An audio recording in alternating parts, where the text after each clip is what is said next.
and our very own Will Templeton joining us for our panel today.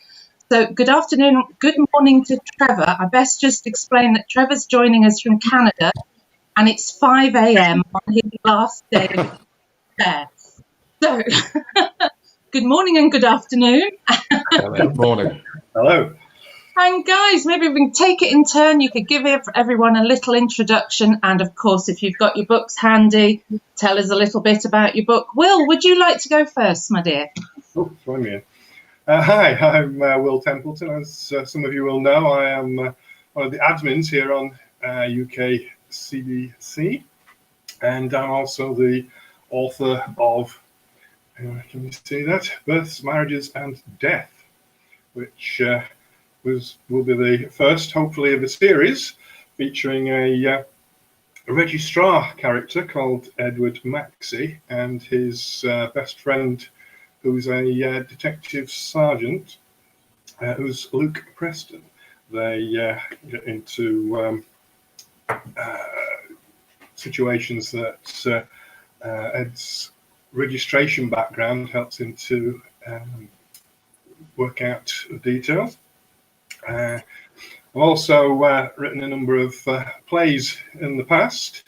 I'm on the New Blood panel because it's my first novel, but I've written a few plays, also available on Amazon,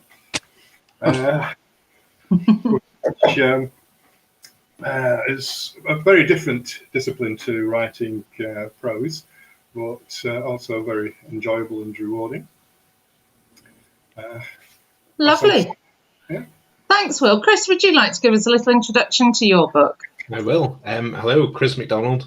I am the author of A Wash of Black, which is the first in the series of the D.I. Erica Piper books.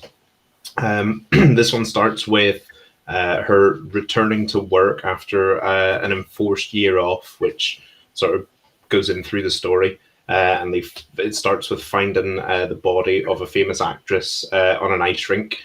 Set in Manchester, and they have to figure out who the actress. Well, they know who the actress is. They have to figure out who killed her, and that's the premise of the book. Lovely, thanks, Chris. And Trevor, I'll be prop lady again because Trevor hasn't got a with him. There you Hi go. guys, I'm Trevor Wood, Newcastle-based writer and author of The Man on the Street, which Lucy's kindly holding up for me. It's a gritty crime thriller about a homeless veteran suffering from PTSD who sees a murder, but no one believes him. Out in all formats, and the sequel, One Way Street, is actually out in audio and ebook next month, end of October. Wow. So look out for that. Brilliant. And like Will, I've written a few plays as well in the background. Yes, you have. I remember that because Trevor was on my first panel back in the 1st of May. But it seems like a long time ago. We were just entering lockdown, and now you're back with me as we're coming out of lockdown. So that's quite poetic, Trevor. That's really good. Cool. So, guys, you've given us a little introduction to your books, and they're all quite different, the premises. I mean, Trevor, you said you've written about your main character is a homeless veteran. Chris, you've gone for the police procedural. And Will, you've got a registrar involved in here. So what informs you guys? What made your choices to choose the characters and the type of novels that you wrote? Will, what inspired you to write about a registrar? I wonder. The fact that I was a registrar myself for 31 years. I know I don't look old enough to be. No, you don't. You don't. You really don't. I started when I was 4. Yeah. So yeah, I was still actually at the registry office when I started the book, which it actually took quite a while to complete because I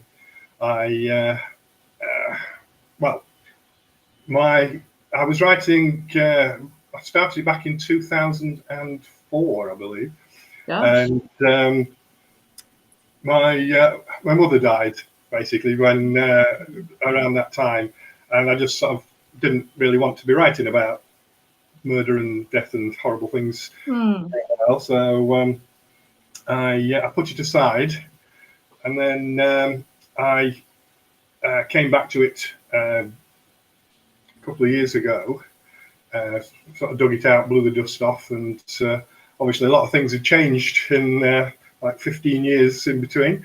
So I had to pretty much rewrite the opening to bring it into the late 2010s. And but of course now I'm not actually a registrar myself anymore.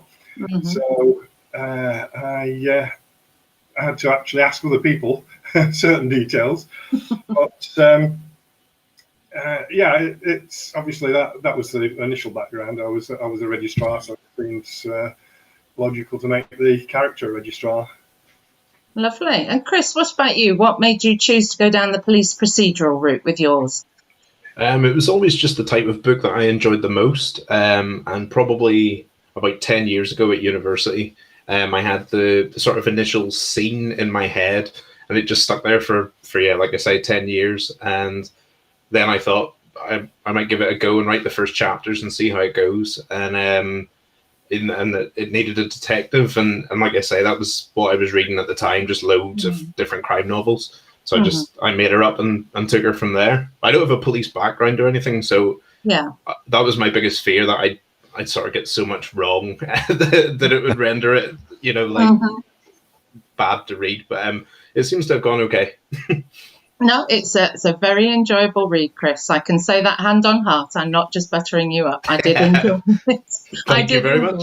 I did. No, it flowed very well, and I'm not a police person, so if you got anything wrong, I certainly couldn't tell you. So I enjoyed it.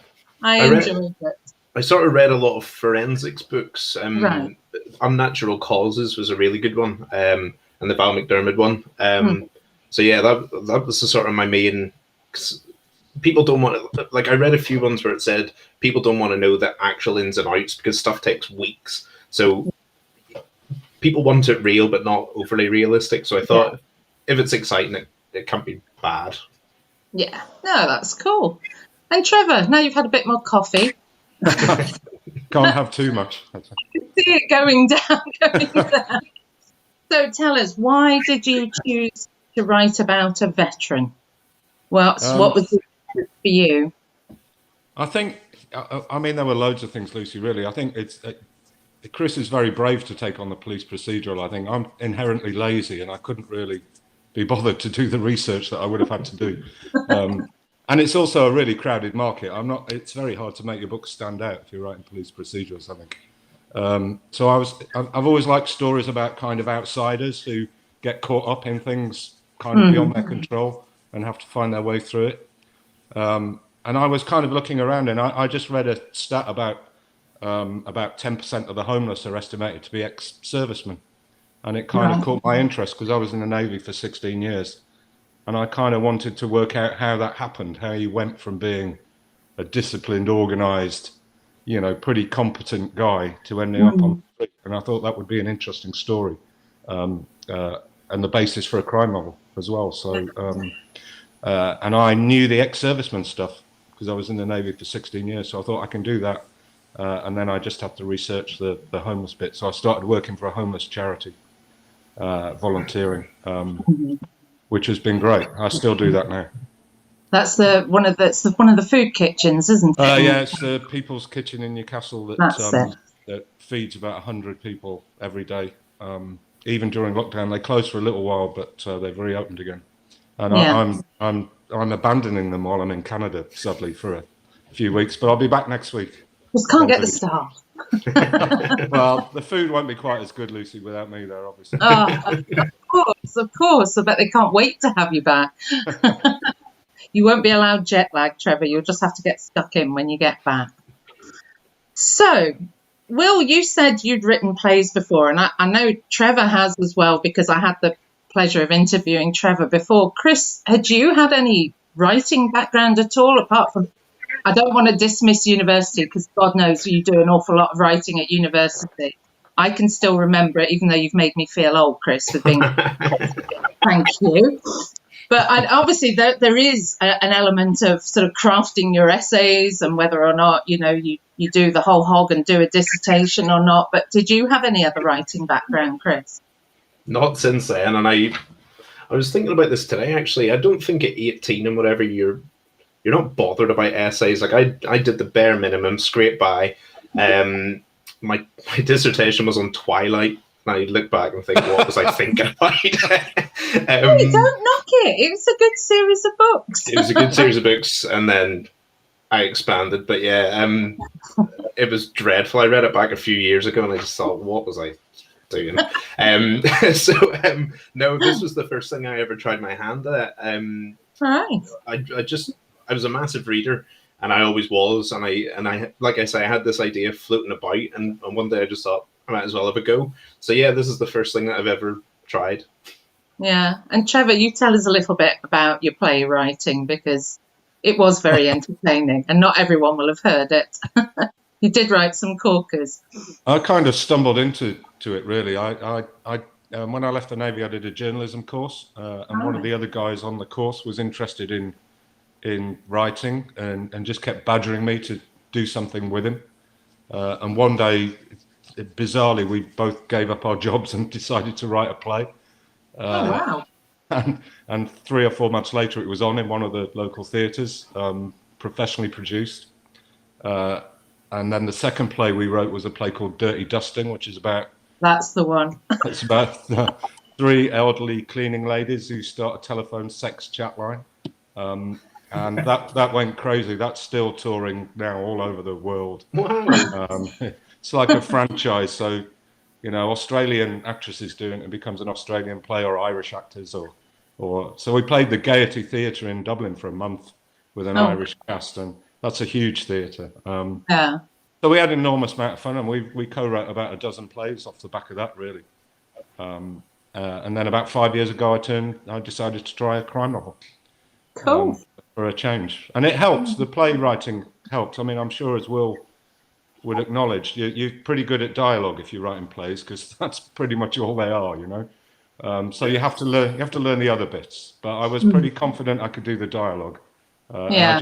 I did a few courses to smarten up the rest of my act, really. Yeah. So, Will, what about your playwriting then? Would you agree with Trevor that it has helped? Oh yes, definitely. As Trevor says, the dialogue comes second nature, and dialogue's so important in prose anyway. That, to have that sort of practice, I suppose, is very useful. But I've not sort of trained as a playwright, or I've not done any courses or anything. I've just thrown myself into it. I started with the plays. I was in a drama group as a young fella many years ago, and some of the plays we were doing, I thought, well, I could do that. So I thought, put my money where my mouth is, and so I started writing. And obviously, when you first start out, you need to hone the art a little. Mm-hmm. I wouldn't want to show the very first one I did to the world. But as time went on, I got writing more and more, and we started to put them on with the drama group. And that's always a thrill to see words that start out in your head, actually coming out of other people's mouths on stage as they, doing the actions that you've written down. It's quite a buzz. But, you're talking about how dialogue's important. Are you all people, if you know what I mean? Do people interest you? Are you people watchers? Will you get distracted, earwigging to somebody's conversation? Just because you never know where your inspiration will come from, and to fully understand people, to be able to write them. Are you people watchers? I am. I'm terrible at it. Yeah, I think I'd probably say I was as well. I do like to watch what's going on around me. Yeah. But I like to chat as well, so that helps. Just actually, like enjoying conversation with people is useful, I think, because you just get an ear for it. It's such a lonely profession in some respects, isn't it? Because a lot of your time you are isolated, you are sitting there and you are writing. So when you aren't writing, you know, are you social animals and you're absorbing as much as you can? Well, I think, Trevor, we already know the answer to that one for you. We've established it. For our viewers watching, Trevor apparently cleared out the tequila bar last night just for me this morning. So he's been keeping up his standards. But no, it was something I was thinking about, that whilst writing is quite an isolated sort of profession, do you thrive in the company of people when you're not writing? And does that give you inspiration and pick up little tidbits here and there? Well, I'm a teacher, so I'm like around people all the time. Like, so the staff room's quite a nice place to be because you've got the children and it's all very, you know, PC. And then you go into the staff room and it's a bit more lively and stuff. And you do like, I mean, I mainly talk about football to my friends and stuff, but it's nice just to have people, because I write at night time only when my kids are in bed. So it is, I imagine if I was doing it all day, as soon as my wife came home, I'd be like, as much as I could. But yeah, like I quite like the balance of having a job and then writing at night. Yeah. Well, you have to put up with all of us in the book group. So even if it's not face-to-face contact, it's a lot of text chat, isn't it? Yes, a lot of that goes on. Of course, working in the register office for so long meant that obviously I was coming in contact with people all day. And obviously people I work with, but people coming in to arrange marriages, register births and deaths. So you're always talking to people, and something like that gives you the opportunity to see people at extremes of happiness and sadness, and to feel a bit of a voyeur sometimes when you squirreling bits of conversation away and from those situations, but it's a natural thing. It happens anyway. You do watch people, you do pick up things as you go. Well, while we're talking about people and characters and everything, one of our admins, Sam Brownlee, has asked you guys, are there any characters that you wish you had created? Oh, now that's a tough one. I think there's loads. I think there's dozens.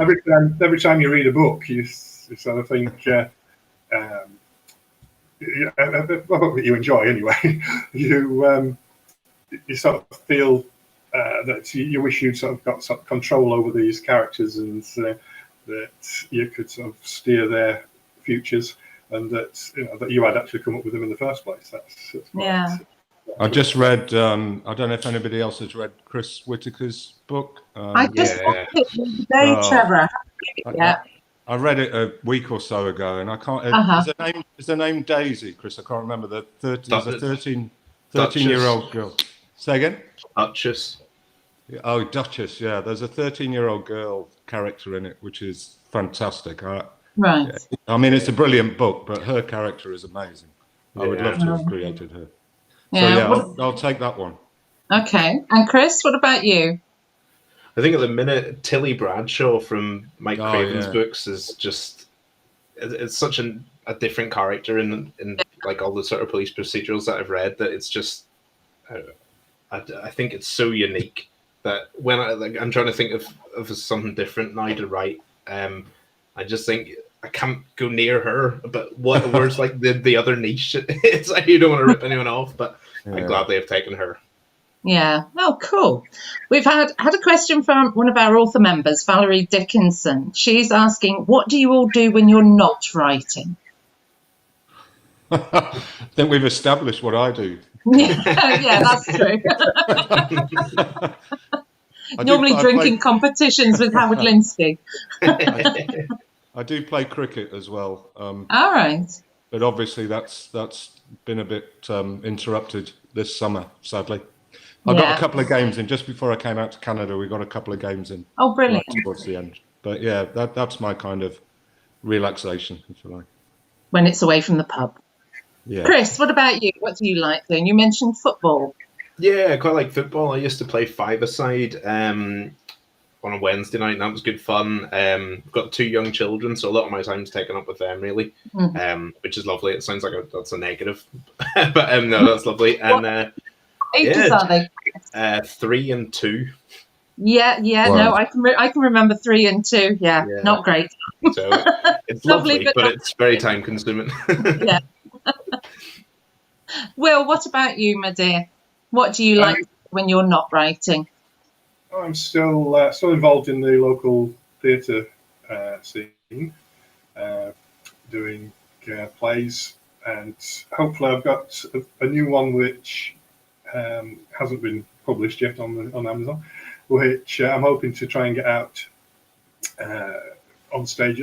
Well, when you can actually get back into theatres and do rehearsals and things, which is called Mr. Nice. Which is a horror. Horror play, which I've not written a horror play before, because obviously it's a whole different genre. Yeah. And to get horror to work on stage is quite a trick. So that's going to take some preparation when I can finally get around to doing it. Yeah, lovely. Lucy, can I recruit? I want to recruit Chris for the England Crime Writers football team. People ask me why I wrote the book, and that was one of the main reasons, so I could play at that football match. We spoke to Craig Robertson a few weeks ago, and he asked me to declare my allegiance, and I went to Scotland, but I can be bought. We won 3-0 last year, Chris. I'll come to you then. Play for England. Well, if you're on a panel with Trevor, it would be rude to turn him down. He's asked you live on air, after all. And Craig sort of said I had to go to do a trial and stuff, but if you're offering me a spot, then you've got me. Let's go for it, Chris. Sorry, Craig. Now, we've had a question from Caroline, and Trevor did sort of touch on it. And Will, I'm sorry. Caroline has asked, when will the second book from all of you come out? Looks pointedly at Will, she's written. Because poor old Will does get some grief from us group members about, come on, Will, we want book 2. So, Trevor, you just recap yours again, because you've got a date for yours. The second book is called One Way Street. It's out in ebook and audio on the I've got it written down somewhere, 29th of October. Right. The audio has just been recorded. I fortunately know the actor from one of my plays who actually does the audio book, so he keeps me in touch when he's called up to do it. So he just finished that last week, so that'll be out at the end of October, and then it'll be out in hardback next March. March time. Lovely. Yeah. And Chris, when's your next one going to come along? Second one is called Whispers in the Dark, and it is out on November the 14th in hardback, paperback, and ebook. Well, as I've been looked pointedly at by Kaz, I have to confess I haven't got a date lined up for the next one. I'm still working on it. I think the lockdown blues have kicked in a little bit while I've been stuck, and it's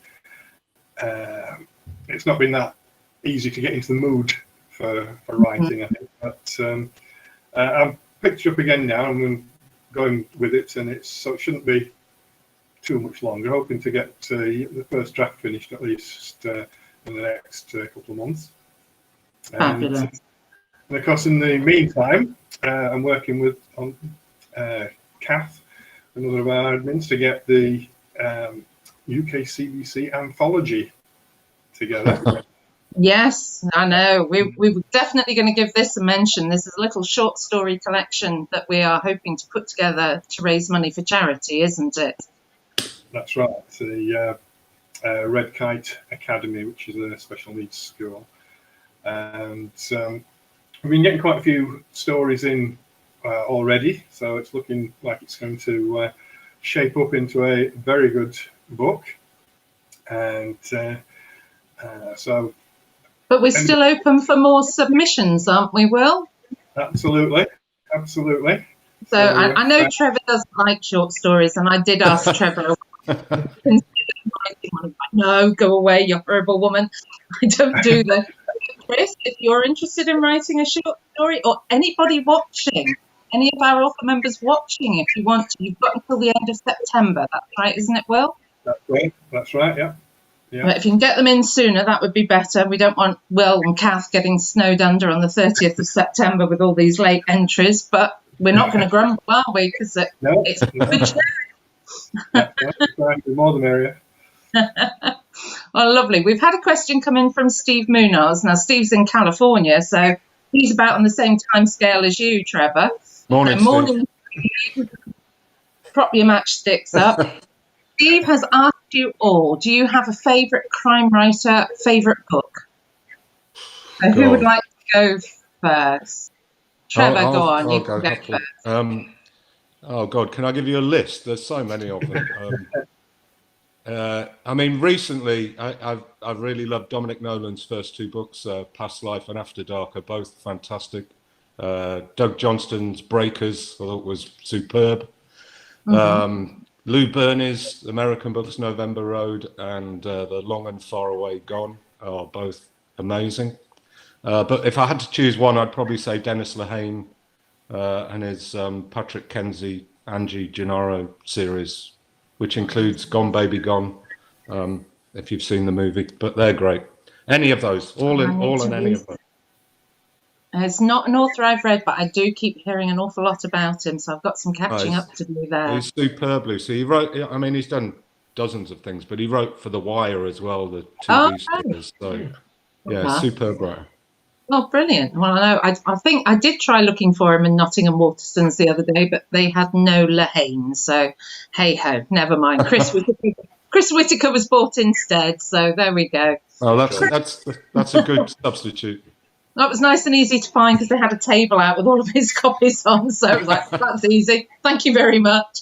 I was also conscious I didn't want to go rooting through too many books as well. So, but Chris, what about you? Do you have a favourite crime writer or a crime book? Yeah, like Trevor, so many. And a lot of the ones you mentioned, actually, I've got on my pile. The Dennis Lehane ones and things like that. But I think recently it's between Mike Craven. I think his series have been brilliant so far. And Shari LaPena, I will read anything she puts out. I think she's brilliant. So yeah, probably those two at the minute. And Chris Whitaker's was fantastic. It's probably the best book I've read this year. Yeah, I'd agree with that, actually, this year. Well, I should look forward to reading it. Will, what about you? Have you got a favourite crime writer or book? Anything that's grabbed you? Again, it's difficult to tie them down. I tend to stick with UK crime. Which is why I'm here, obviously. And so I'm reading Peter James at the moment. I just finished Tony Ford before that. Ellie Griffiths, obviously, Mike Craven. A lot of the people are actually members of the group. Yeah, we're very lucky.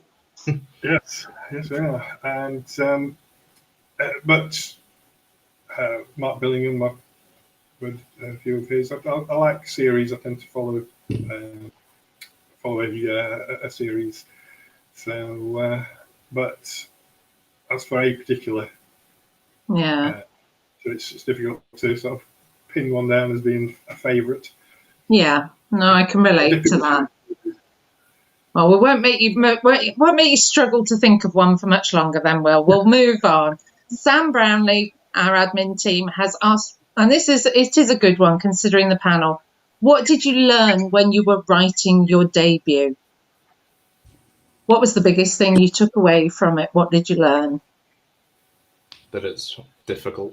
And that you're a fool for trying it. Yeah, but there must be easier ways to make a living. Yeah. Only you could earn money drinking, Trevor.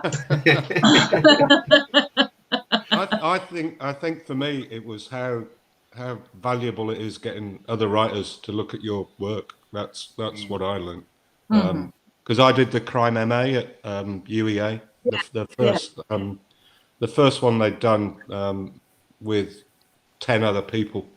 And the whole course was based around peer-to-peer feedback. So every month or so, we'd throw in 10,000 words and everybody would pile into it. And I found that incredibly useful. So I still do it now. I did the course with Harriet Tice, who wrote Blood Orange, and Kate Simantz. And we still share our work around as if we were still on the MA. Because it's so useful to get feedback from other people. And I've found that invaluable. And I've got a Newcastle writers group as well that we do the same. So I have, whenever I write anything, about 8 other people see it almost immediately, which is great. It really fills me with confidence that it's decent by the time I've worked on it. So that's the thing I learned. Cool. What about you, Chris? What did you learn from writing your debut? Just to keep going, I think I had a woman called Sarah, who I've not met, but we've talked lots online, and I'd write a chapter and I'd send it to her, and if I didn't have her, I wouldn't have finished. There was a bit in the middle where I think it was report writing time at school, which is really like just time consuming, coming to the end of the year, and I was shattered. And I just thought, what is the point in writing this book? It's like taking up so much time, and I'm not sleeping because I'm thinking about it. And I just thought, what's the point? And then she would be like, where's this next chapter?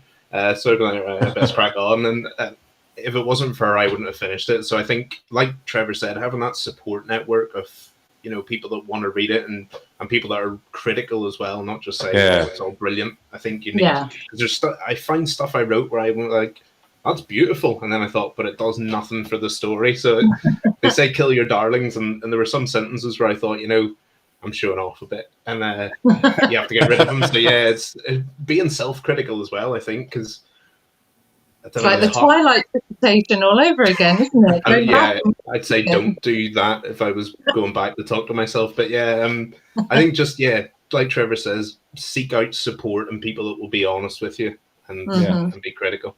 But not your mum or your auntie or anything like that. Not your wife. They just people that don't care about your feelings. Well, what about you? What did you take away from it? Well, I have to agree entirely that you get support, get people to help out, and to take advice as well. I mean, my books are not particularly procedural heavy, but I know that it's so easy to get things wrong, and it was actually in the group there was a question raised a long time ago that people sort of asking about how do you make sure your facts are right, how do you fact check things, and Kaz has got a file in the group with all the people who've offered to give their expertise to the group, police and other specialists. And in this conversation, I got chatting with Amanda, who you know now, and Amanda Game, one of our group members, Will's referring to. Yeah, she's a acting police officer, and she offered to read certain chapters to advise me on the procedural aspects. And it got to the point where I was just sending her all the stuff, whether there were police involved or not. Every chapter went to her. And, well, she says she loves it. Spam from Will Templeton again. Word for that. So yeah, getting and of course she has advised me on quite a few occasions. No, that wouldn't happen. You can't do that. So that was very useful. That's good. People are incredibly helpful, Lucy. I think it's amazing. You know, you can contact complete strangers and they'll go through whole sections of your book to look at it. I've sent stuff to probation officers, to ex-cops. I emailed the Port of Tyne Authority once to ask them where a body would end up if it went into a river at a certain point. and they even gave me that information. I don't know what they thought I was going to do with it. So, it brightened their day no end, you know. It's like, oh yeah, it's something interesting to do today. it would have brightened my day working in a car dealership if somebody had emailed me and asked me that, but it doesn't really happen. Yeah, dear Lucy, if I put a body in the boot of the car, will they be able to... Well, I could tell you whether or not it would fit and how many times you might need to fold them up to get it in, possibly. BMW boots are notoriously small. You wouldn't get a set of golf clubs in them. There you go. That's my memory. So, how many times would you need to break the legs of a 6'9" guy to get that's it. That's it. Exactly, Will. That's it. Well, we've had rabbits jump out of under trays and car engines before, so who knows? Yeah, anything can happen. But some more questions for you, chaps. Another question from another one of our author members. Well, Pat Adams Wright has actually asked you guys quite a few questions, but I like this one from her. What is the ultimate prize for the panel? What is it that drives you forward? So what's the carrot that keeps you going?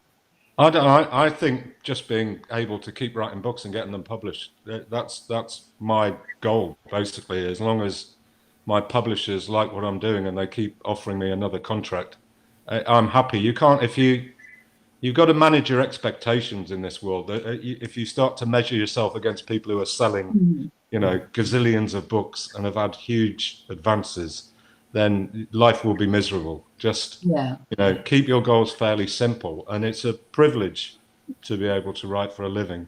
You're not going to make a fortune, or there's hardly any writers who make much money at all. But if I can make enough just to keep going and write more books, that's great for me. I'll take that all day long. Brilliant. Chris, what about you? What's your carrot? I think the people that I've met, other authors are so supportive and doing things like this. I do a podcast weekly where I talk to different authors, and it's always just so inspiring. So I think there's times where I've thought, is it, with the teaching, like, is it still worth it? And I think it is, to meet the people that I meet and get to like call friends and stuff. Like Rob Parker, I met once at my book launch, and he did my book launch, and we've become like really good friends. So I just think that community spirit is why I keep going. Really, it is a lovely community. I'll say that certainly from having done these interviews, it's been lovely. Everyone I've spoken to has been lovely, and it's it's giving you guys an opportunity to talk about your work as well. So. What's better than that? You're getting somebody. It's like pig in mud. I'm talking about the stuff I like with people who appreciate what I do. So it is a good community. Will, what about you? What's your carrot, my love? Apart from us in the group verbally beating you regularly, Trevor and Chris get this. Poor Will really does get battering from some of us. When's the next book? Why are you on here? Why aren't you writing? So putting us aside, Will. If you can. Talk about stick and carrots, and that's definitely the stick. Yes. Sorry. Not sorry. The carrot really is sort of having something at the end of the process that you can say, I did that. It's such a thrill to the creation process. Yeah, it must be really nice though to have that finished product with your name on it. And to know whether it's seeing copies of it in a bookshop, or whether you're seeing posts on Facebook of people saying they've read it and they've enjoyed it, that must be a really nice feeling. It is. It's great. Absolutely. Yeah. Super. Someone, bless her, yesterday put it on a shelf behind her when she did the experts panel. was I think all the way through the experts panel, it was there in the background. Well, that's nice. It's all good. But I've got another question from Pat, and I like this one as well. She says, when you are having one of those days when nothing seems to work, who brings you back to where you need to be, and how do they do it? And she has said only things that you can share with the world.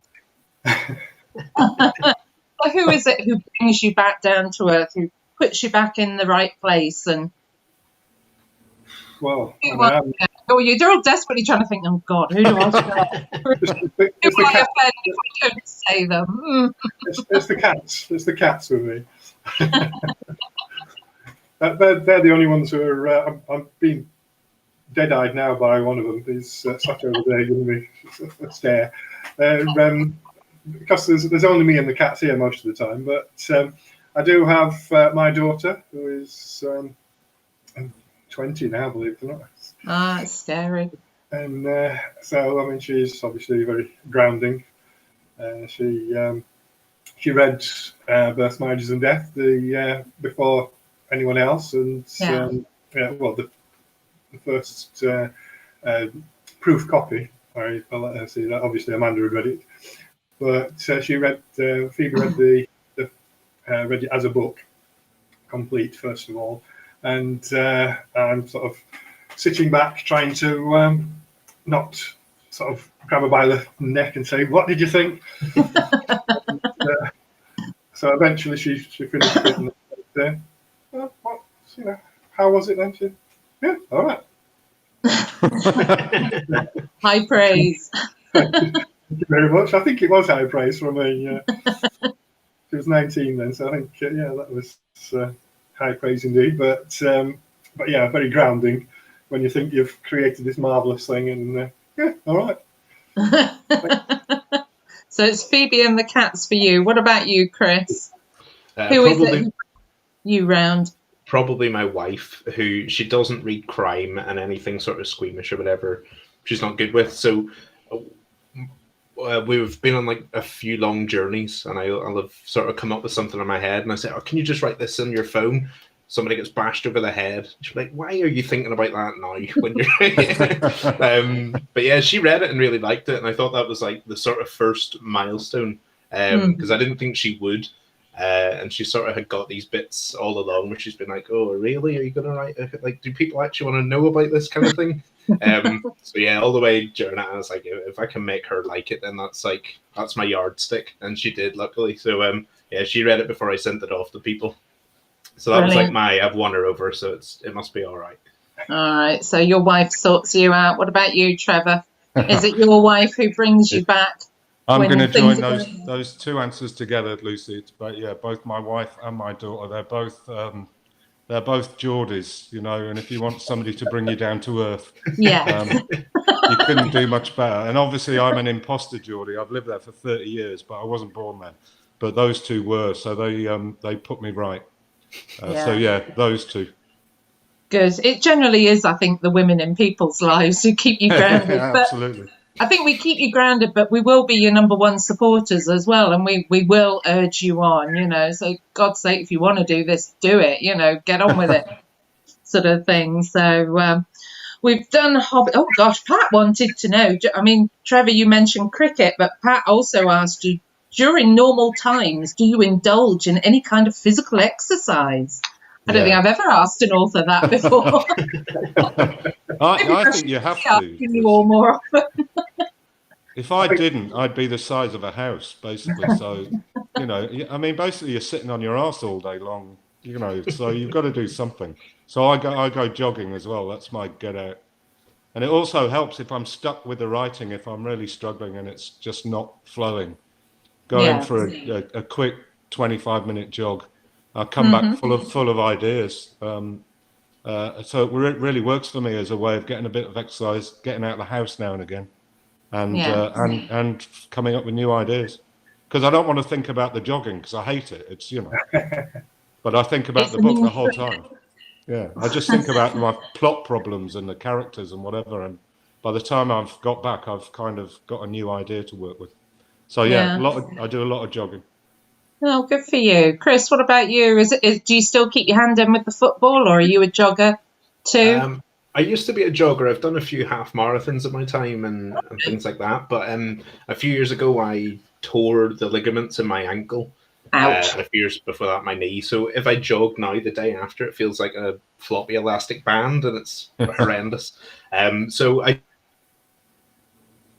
do try to do exercise again, and I get into it, and then it all sort of falls by the wayside. But I'm going to start again, so I'm going to try and wear like a support or something, because I think I need to, because I'm just eating like an absolute horse. Will, what about you? Do you like to go for a jog, my dear? No. No. Too many limbs going in too many different directions. Yeah, no, I'm pretty content with just sitting around. Stroking your pussy cats. No, I'm not a physical person, I have to say. Okay, all right, we'll move on then. Caroline has asked the three of you, how did you celebrate your first publication? So, Will, how did you celebrate yours? I didn't particularly. Because it's sort of self-published, there was no sort of publication date as such. I just, whenever I got around to actually put it on Amazon, and it was a bit of a non-event really, which is surprising for the first book. But I suppose having already got the plays on there's 5 plays on Amazon already, so nobody really reads plays. People don't buy plays to read as reading books. So they've sort of not really done anything on Amazon. They've just sort of sat there, and then so it was a bit of a surprise when people started buying the novel. But the actual sort of publication date sort of just slipped by really without any parade or anything. You probably had a little fanfaring group or something, didn't you? Yes, it was. I posted in group that it was out there, and I didn't even sort of pre-warn, because you know how David usually will put a publication date thing.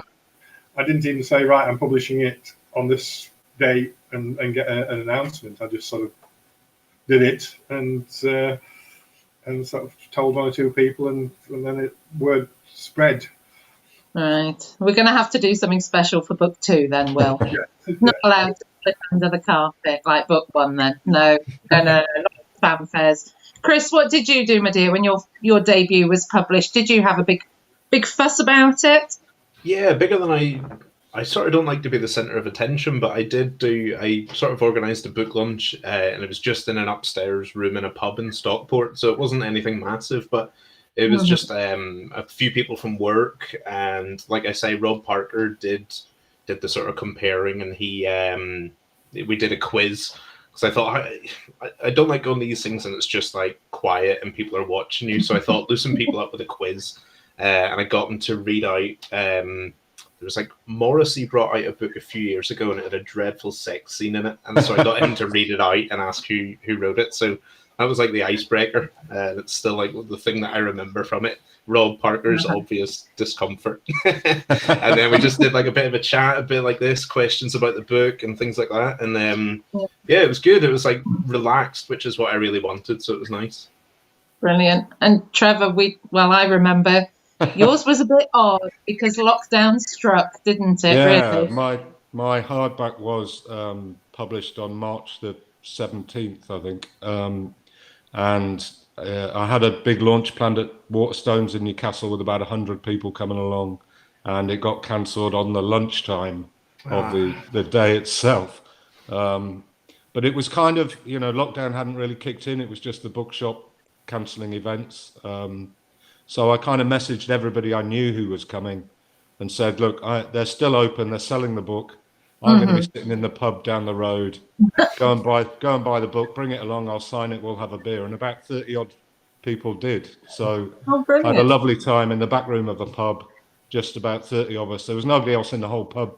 It was like a day before people stopped going to pubs, really. Yeah. So I had a lovely time. It wasn't quite what was planned, but it was great. It was kind of spontaneous. But then the upside was, with everything locking down, was that your window display in Waterstones stayed up for Yeah, I was in the front window of Newcastle Waterstones for about 3 months. It was bloody great. Yeah. I've seen pictures. I kept going along once a week to just check it was still there.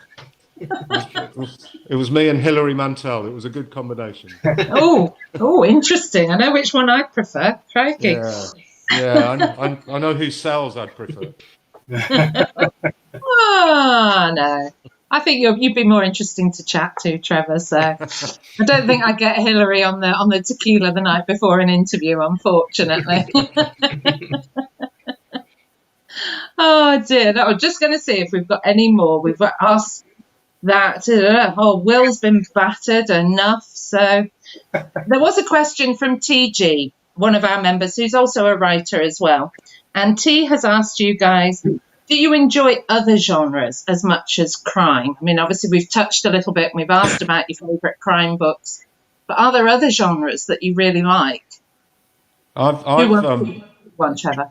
During lockdown, I have read a ton of other genres.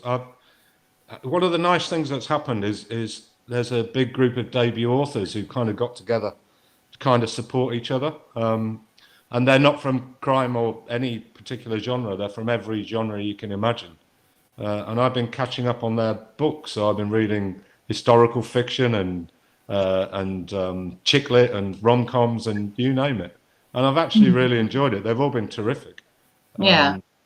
So I would say, yeah, branch out. If you are just reading crime, then read some other books, especially debuts this year, because they need your help. Yeah, that's very true. That's very true. Chris, what about you? Are there any other genres you like reading? Yeah, I can read pretty much anything. One of my favorite books is Flowers for Algernon, which is, I think it was like written years and years ago, but it's a bit science fiction and I think it's just so clever. And I read Still Alice, which is a book about the main character gets early onset dementia. And it's just beautiful. So yeah, I do mainly read crime, but if something comes along that looks good, I'll read anything really. Lovely. Well, what about you, my dear? What else do you like reading, or are you purely crime? No, I like to read horror and fantasy stuff. What sort of got me into being interested in writing in the first place? So the first books that I read were probably sort of sword and sorcery fantasy stuff, the Conan the Barbarian type. From I've read a lot of Robert E. Howard stuff at that time. He did horror and as well as the fantasy stuff, and that sort of got me into reading Edgar Allan Poe, and so really anything that along those lines, horror, fantasy, sci-fi as well, and so crime mostly these days, but that's just sort of keep your head in the zone when you're trying to write. Yeah, a bit distracting if you're on another planet and in your reading, and then if you come back to writing, so you have to bring yourself back down to earth. Cool. Well, we are getting towards the end of our time. We're not quite there. We've got a few more minutes to go, but I've got to ask you one of Samantha's favourite questions, which is, what has been your most memorable moment as an author? Although I twisted it yesterday for her panel and said, what have been your funniest moments as an author? So you can have memorable or funny, whichever or both. Oh, I'll give you a moment to think. Oh, who's going to be first? Who's got one? I think when, as I said earlier, about when you're writing plays, to actually get it on stage and to see it being performed, that's certainly a big thrill when somebody sat and learnt your words, and then you get audience reaction. Immediate feedback from a live audience is such a buzz. And quite often I've been in the place I've written, so I'm getting the sort of double impact really, because the audience reaction is not only to my acting, but also to my words as well. So that's quite a buzz. But cool. In terms of the novel, obviously, just actually getting your hands on that physical copy the first time and smelling the pages, that sort of thing. Oh, you're a page sniffer. I admit it. Chris, what about you? What's been your most memorable or funniest moment, whichever you'd like to share? I think memorable, I mentioned relationships before. with readers and authors alike. I think just like getting a message or whatever from someone who you don't. I just find it mind blowing that people you don't know read your book and then spend however long reading it, and then they send you a nice message saying that they enjoyed it and they can't wait for the next one. I just think it's a very lucky position to be in, and I feel I still feel very much like an imposter. And I've spoken to authors that have 20 books in, and they they say the same. It doesn't go away. Yeah, I think just the people that I've met along the way and have taken the time to read it is each one feels like a bonus. Trevor, what about you, my dear?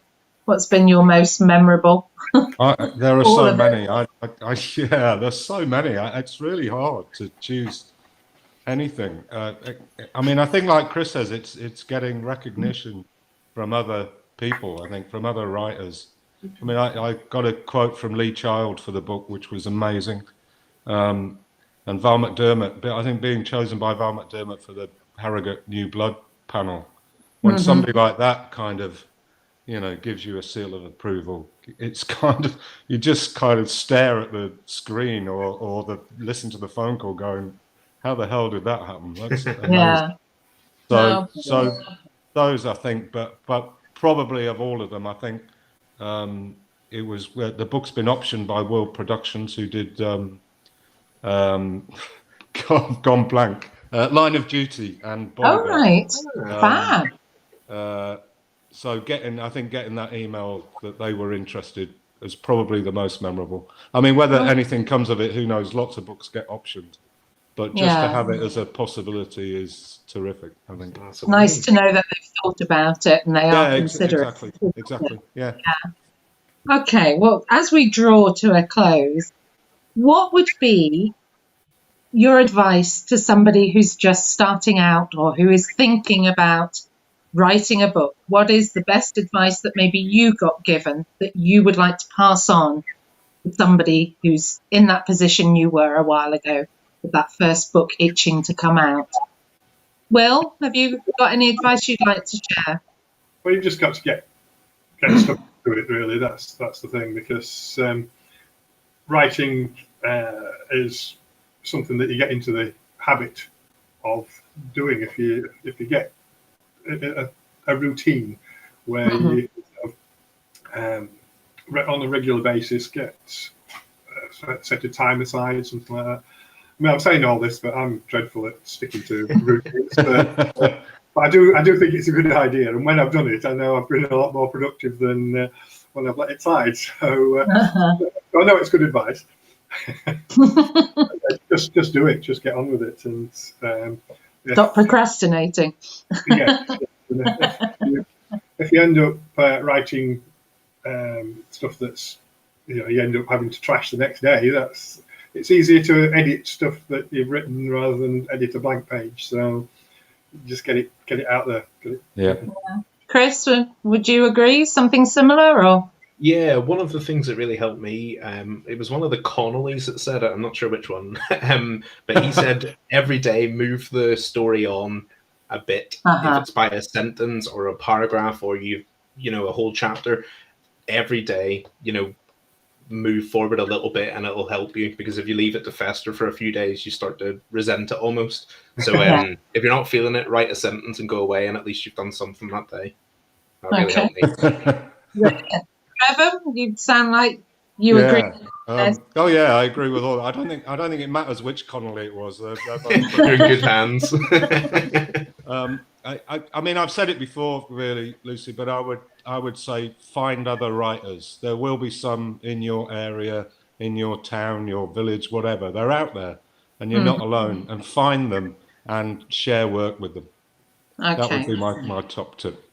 That's fab. Well, we are drawing to a close, guys. So just before we go, can we just have a last recap of books? Will, would you like to give us a quick recap of yours?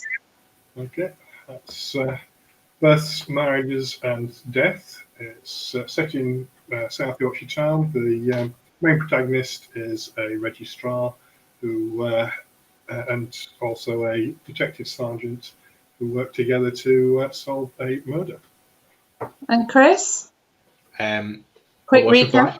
So DA Erica Piper has to solve the crime of finding an actress killed in an ice rink in the same fashion as she was in a blockbuster movie she starred in a few years previously. Lovely. And Trevor. The Man on the Street is a gritty crime thriller set in Newcastle about a homeless veteran suffering from PTSD who thinks he sees a murder, but no one believes him. Brilliant. Thank you, gentlemen. It's been an absolute pleasure to have you join us, and I can see daylight dawning behind Trevor now. Yeah, way. Slightly more human time of about 6 a.m. for you now, Trevor. Yeah, just But past 6. Thank you, the three of you. It has been so lovely to chat to you. Chris, it's been lovely to meet you. I've had the pleasure of meeting Will and chatting to Trevor before, but it's been lovely having you, all three of you, together today. Thanks so much for